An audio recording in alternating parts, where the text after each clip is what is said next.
State group has claimed an August attack in Burkina Faso that killed 24 soldiers. The incident took place in what was once one of the region's most peaceful countries, but recently Burkina Faso has suffered from a spillover of Islamist violence and large swatches of territory are simply out of control.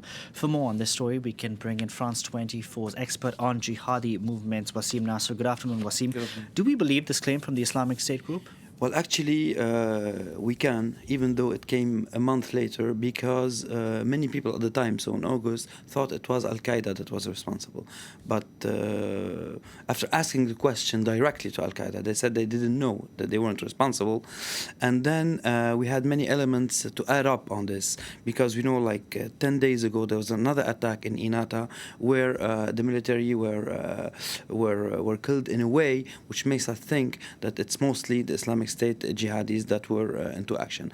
And yesterday it was claimed in the official journal of the Islamic State. And if you remember other attacks they claimed in this region of the world, like the attack of Tongo Tongo in Nigeria, or even other attacks, we know that the lapse of time between the attack and the claim isn't really relevant for us to make anything out of it, for it being true or not. Okay, so it's more about the MO. Now, what's the situation like on the ground over in Burkina Faso? Well, actually, the situation is getting more and more complicated. So this attack of Koutougou shows us that the Islamic State jihadis have a further reach regarding their former presence in the border with Niger here, as we see, and Mali. And as you see in the map, we have armed clashes by jihadist group IED, which improvises explosive devices, violence against civilians, and looting of property, which is in red, and the action of security forces in Burkina Faso, which is in blue. And we see the concentration of all of this in the northern part of the country.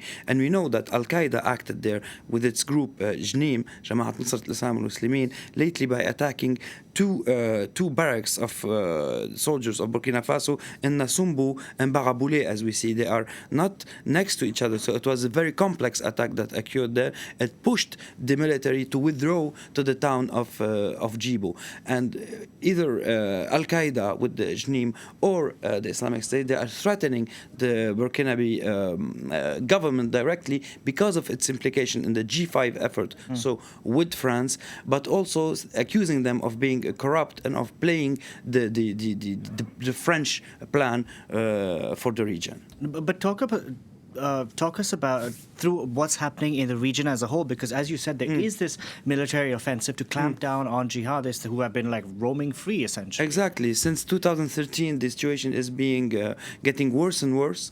And if we look at the map, we will see that how activity, which was only in northern Mali at the time in 2013, got further down to the center, and now it's spilling over, if we may say so, into Niger and to Burkina Faso. Those are operations from April 2017 till February of 2019. We see the operation of the French army, and we see the jihadist operation here in gray, how they contaminated the whole region, despite the effort of the French army, so Barkhane, its European allies. We know that the Estonian army is there. We know that the British army is involved with the helicopters. The Canadians were there like a few months ago before the retreat. And despite the efforts conducted by the Americans through the AFRICOM and the efforts conducted by local forces on the ground. So the situation is getting more and more complicated. And we know that all the objective reasons that made or empowered jihadi factions are getting worse and worse by the day.